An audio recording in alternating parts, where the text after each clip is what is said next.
Salut à tous, alors c'est Frédéric Delavier. Alors cette nuit, à 4h24, je voulais vous faire une petite vidéo pour vous parler d'un sujet assez profond, un sujet même très important qui est abordé dans de nombreuses religions, principalement dans nos religions monothéistes orientales, moyen-orientales on va dire, et européennes, donc moyen-orientales, que sont le christianisme, hein, et la religion musulmane. Donc je voulais parler de l'enfer, mais sous un point de vue religieux, mais l'aborder aussi sous un point de vue physique et logique, avec les lois du monde. Et je voulais vous dire que ce qui est dit dans les religions sur l'enfer n'est pas si éloigné de la réalité, et que l'enfer existe réellement, mais il y a un moyen d'en atténuer les effets et même de s'en extraire au moment de notre mort où nous risquons de partir en enfer. Mais vous allez voir que cet enfer est, tout en étant réel, symbolique en même temps. Alors il y a deux façons de concevoir l'enfer. La première, je l'ai déjà expliqué dans une vidéo où je vous explique de la vie, il fallait de la vie, vous saute de l'enfer, ou bien je vous saute de l'enfer, je ne me souviens plus, ou sur l'enfer. Donc c'est une vidéo que vous allez pouvoir regarder si vous le désirez, et que j'ai écrit en fonction de mes expériences personnelles. Hein. Donc il y a cette première vision de l'enfer, c'est une vision réelle, donc je vais vous récapituler un peu ici ce que c'est, et il y a aussi une approche de l'enfer qui serait plus une approche globale, vous permettant de comprendre que le mal que vous faites aux autres, vous le faites à vous-même. Il ne faut pas faire le mal. Parce que le mal, on le fait toujours à soi, à plus ou moins long terme. Alors, je vais revenir sur l'enfer, l'enfer tel que nous risquons de le vivre au moment de notre mort. Hein, on parle du jugement final, le poids du cœur, vous vous jugez, Dieu vous juge. Vous savez, ou dans la religion musulmane, on vous promet de griller en enfer. Ben oui, on grillait parce que dans la religion musulmane, il fallait bien, par un langage bien précis, expliquer aux gens que si on faisait le mal, eh ben on risquait de le payer au centuple. Et là, il fallait le faire peur aux gens. Il y avait ou la rétribution qui est le paradis, ou l'enfer qui est la punition. Comme je vous dis tout le temps, le vrai croyant est celui qui fait le bien, donc le bien pour le groupe, hein, puisque, comme je dis toujours, le groupe est le garant de la survie de l'individu. Hein, donc faire le bien pour le groupe, c'est faire le bien pour l'individu, et donc pour soi, donc, et faire le bien pour l'individu, car c'est le monde qui fait l'expérience de la vie dans l'individu.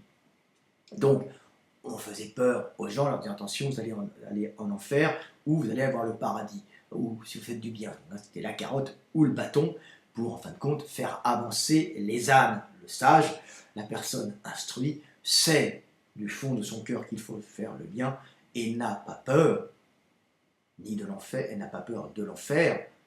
Il se prépare tout simplement à la mort, sachant que Dieu est immortel et vit en tout être conscient, puisque c'est Dieu qui fait l'expérience de la vie en nous tous, et que nous, humains, sommes tout simplement des illusions, et que nous n'existons pas pour la bonne raison que nous ne pensons pas par nous-mêmes réellement. Nous sommes la mémoire génétique de notre lignée, donc des comportements, des réactions, on va dire, et des comportements automatiques à des confrontations particulières que nous pouvons rencontrer. Donc ça, c'est la mémoire génétique, plus notre éducation, notre confrontation au monde, qui vont en nous-mêmes créer des réseaux neuronaux, des connexions neuronales, hein, qui vont créer des réflexes conditionnés, puisque nous naissons vierges avec juste la mémoire génétique de notre lignée.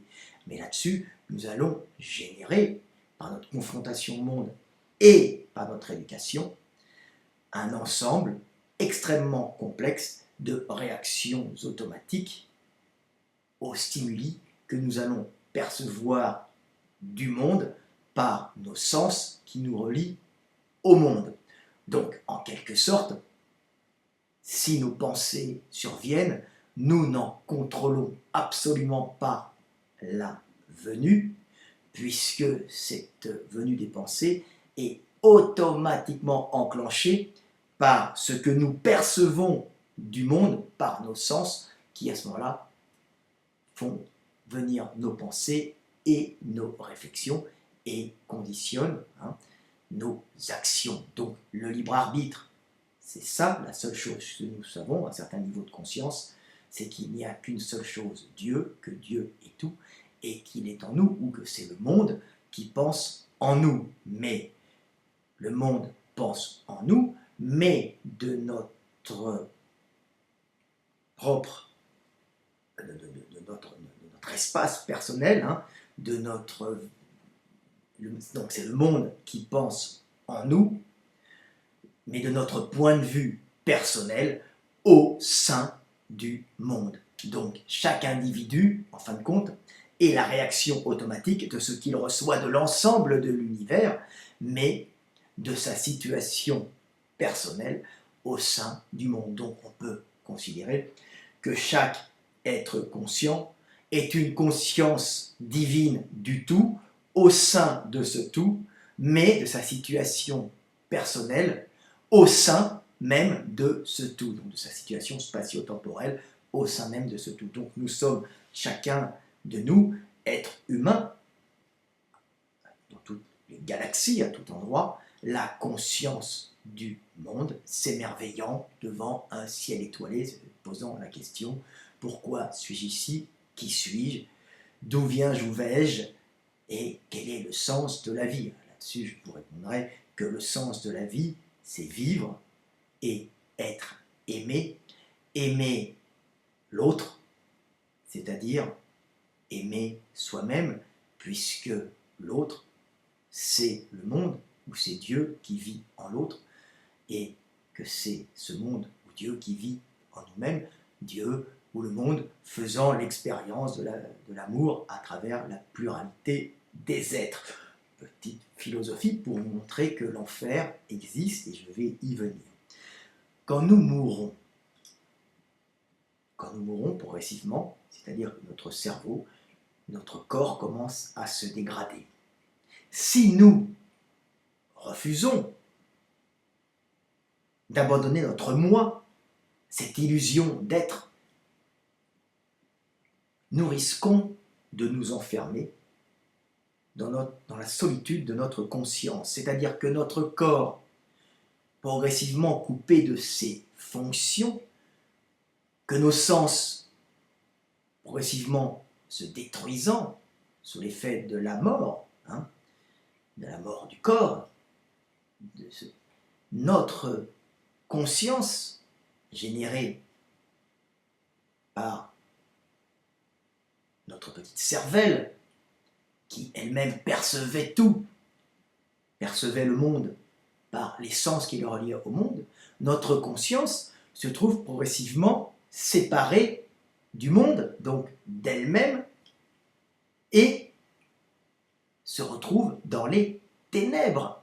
Alors évidemment, elle se retrouve dans les ténèbres si elle refuse d'abandonner son moi, donc son individualité d'être, si elle s'accroche à la vie comme un naufragé s'accrocherait à une branche, à un radeau en train de couler, ou à une branche d'arbre, elle risque de se retrouver coincée dans les ténèbres de sa conscience seule, coupée du monde. Car le temps est relatif. La dernière seconde de notre existence, si nous refusons d'abandonner notre moi, donc de redonner notre énergie au monde en abandonnant notre moi, donc de redonner cette énergie au monde, cette énergie que nous avons pris au monde pour vivre, car le monde se nourrit du monde. C'est le serpent, le dragon Ouroboros, le symbole des anciens qui représentait le monde en un grand dragon se mangeant lui-même. Effectivement, nous mangeons le monde se nourrit de lui-même. Mais si au moment de notre mort, nous ne redonnons pas cette énergie, nous risquons de nous enfermer justement dans cette seconde d'éternité, puisque le temps est relatif, qui s'étendra d'une façon extrêmement longue et qui nous paraîtra une éternité, où nous serons seuls à hurler dans les ténèbres de notre conscience. Donc il est bon, au moment de mourir, d'apprendre à abandonner la vie et d'apprendre à redonner par amour son énergie au monde pour ne pas rester enfermé dans son petit ego, dans son moi, je, hurlant dans les ténèbres de sa conscience, car le temps est relatif. Alors évidemment, sur votre lit de mort, c'est la dernière seconde, les gens vont regarder, le temps va continuer pour eux à s'écouler d'une façon humaine, mais cette dernière seconde d'éternité, dans votre tête, dans votre âme, refusant de quitter le monde, d'abandonner son moi, de mourir pour l'éternité, vous allez mourir pour l'éternité, le moi mourra pour l'éternité, si vous refusez de redonner cette énergie au monde, vous risquez de vous enfermer dans les ténèbres. C'est ce qu'on appelle l'enfer. Donc, apprenez à vivre, à aimer, à donner aux autres, et apprenez surtout, comme dans les religions orientales, on vous apprend à abandonner, on vous apprend à ne plus penser, à redonner son énergie, à n'être plus que lumière, à n'être plus que prana. C'est une réalité, les religions orientales apprennent ça, car la physique vous apprend que le temps étant relatif, l'homme sur son lit de mort, refusant dans son dernier souffle de redonner son énergie au monde, risque de s'enfermer dans une dernière seconde d'éternité à hurler seul dans les ténèbres. Mais vous rassurez-vous, de toute façon, cette seconde d'éternité, étant elle aussi relative, finira un jour par se terminer. Mais il est inutile de souffrir quand on peut partir. Évidemment, les gens qui ont des regrets dans la vie, les gens qui ont l'impression de ne pas avoir bien vécu, de ne pas avoir fait ce qu'ils devaient faire, de ne pas s'être bien comportés, risquent d'être tourmentés et de se refuser le paradis, c'est-à-dire l'abandon de soi, pour redonner son énergie au grand tout, ce qui est en vérité l'abandon de soi pour redonner son énergie à Dieu ou à soi-même dans un élan d'amour au moment de la mort. Alors ça, c'est pour fuir l'enfer personnel, mais il y a un enfer que vous pouvez générer aussi, qui sera le vôtre, par vos mauvaises actions.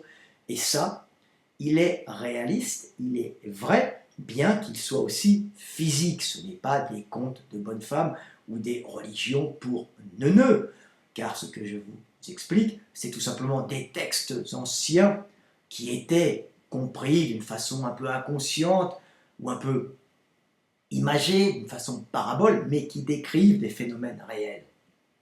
En prenant du principe, comme je vous l'ai expliqué, que vous n'existez pas réellement en tant qu'individu, puisque vous êtes conscience du monde, vous êtes mémoire génétique de votre lignée, qui est un ensemble de comportements, de programmation face au milieu, hérité de votre lignée, par des mutations, par l'épigénétique, j'ai déjà fait des vidéos dessus, tout est scientifique, ce que je vous explique, c'est pas du blabla. Que vous êtes en même temps votre éducation, votre confrontation monde, d'ailleurs même quand maman vous caressait avec les pieds, elle faisait vos petites connexions neuronales, elle créait l'homme que vous allez être plus tard, et votre relation au monde en réflexe conditionné. Donc, vous êtes aussi cette éducation, donc en prenant le principe que vous êtes justement la mémoire génétique de votre lignée et votre éducation, votre confrontation au monde qui crée des réflexes conditionnés en fin de compte et qui crée des comportements conditionnés, donc des réactions automatiques face au milieu en fonction de votre vécu, donc des connexions neuronales qui auront été réalisées lors de votre confrontation, lors de votre vie, créant des réflexes conditionnés plus ou moins rapides, vous faisant agir de telle ou telle façon. Donc à partir du moment où vous savez que vous n'avez pas de libre arbitre, sauf maintenant vous avez le libre arbitre puisque je vous explique qui vous êtes, à partir du moment où on sait qui on est, on peut maîtriser sa vie, mais avant on ne peut pas. Donc à partir de ce moment-là, vous comprenez que c'est le monde qui pense en vous, puisque vous êtes uniquement des réactions automatiques de ce que vous recevez du monde par vos sens, et que vos pensées surviennent sans que vous puissiez en contrôler la venue, puisque vos pensées ne surviennent qu'en fonction des stimuli extérieurs du monde. Donc c'est le monde qui pense en vous, c'est le monde qui vous stimule, et c'est le monde qui génère les pensées et les réflexions que vous croyez vôtres.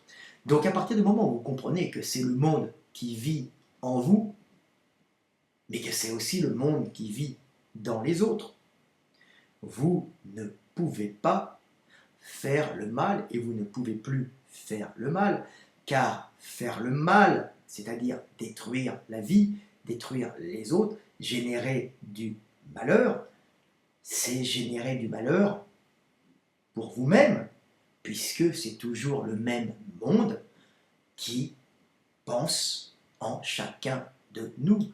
Il n'y a de Dieu que Dieu, et il pense en nous tous.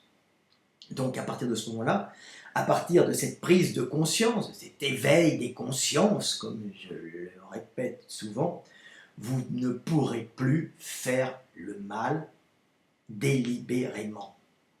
Vous œuvrerez pour la vie, pour le bonheur et pour améliorer ce monde. Car à partir du moment où vous allez commencer à faire le bien sur cette terre, à essayer d'éviter de faire le mal, vous réduirez la souffrance du monde et vous en augmenterez son bonheur. Donc vous ferez votre bonheur et vous réduirez votre souffrance à partir du moment où vous comprenez que c'est l'esprit qui est en vous, comme disait Jésus. Buvez, c'est mon sang, mangez, c'est mon corps. Il avait compris qu'il était l'Esprit Saint, donc le Fils de Dieu et Dieu incarné en l'homme. Et c'est à nous tous d'être fils de Dieu en prenant conscience de cela. Donc à partir du moment où vous voyez que vous êtes, vous comprenez que vous êtes, non pas vous-même, mais une expérience de Dieu en vous, vous-même n'étant qu'une illusion, puisque le moi n'existe pas, comme je vous l'ai dit, c'est une illusion, vous ne pouvez plus faire le mal et vous ne pouvez être qu'amour. Mais si vous continuez à faire le mal, vous générez l'enfer, vous générez la souffrance. Et c'est là où les textes religieux, que ce soit le Coran ou la Bible, qui vous prédisent un enfer éternel, l'éternel étant dans les textes quelque chose de relatif et de décrivant quelque chose d'extrêmement long dans la durée, est effectivement vrai, puisque le mal que vous allez engendrer sur cette terre, la souffrance que vous allez donner aux autres hommes, c'est vous-même qui allez le payer au centuple dans toutes les vies dans laquelle vous, conscience de Dieu, faites l'expérience de la vie. Puisque si c'est le monde qui fait l'expérience de la vie en vous tous, si vous continuez à faire le mal, donc à faire souffrir, à diviser, à désunir, à augmenter la souffrance du monde, vous allez augmenter la souffrance et vivre l'enfer. Car tout homme qui souffre, c'est le monde qui souffre. Et tout homme qui est heureux, c'est le monde qui est heureux. Mais bien sûr, à la fin, pour reprendre, comme dans les religions orientales, hein, comme dans le yin et le yang, on ne peut concevoir le bien que par le mal, le bonheur par le malheur, la jouissance par la souffrance, mais l'homme doit tendre vers le mieux, vers le meilleur, vers le plus beau, tout en connaissant au fond de lui le malheur, la souffrance, le mal. Et si le diable, comme j'expliquais dans les textes, a été laissé au monde, par Dieu, c'est qu'il avait une utilité. Satan, le diable, est celui qui divise. Mais on ne peut unir, se rapprocher de l'autre, aimer, que quand le monde a été au préalable divisé. Donc il faut se battre pour l'union, pour l'amour, sans haïr le mal étant là pour l'amour. Mais il ne faut pas diviser et rajouter de la souffrance. Le monde est fait pour vivre la relation à l'autre, aimer et être aimé.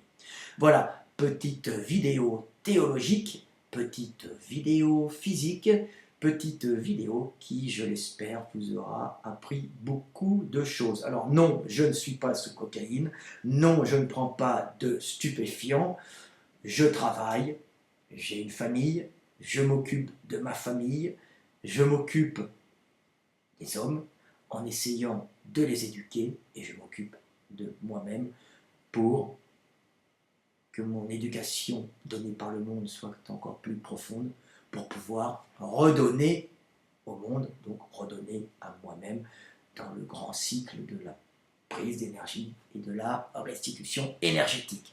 Salut, c'était Fred Delavier, à bientôt!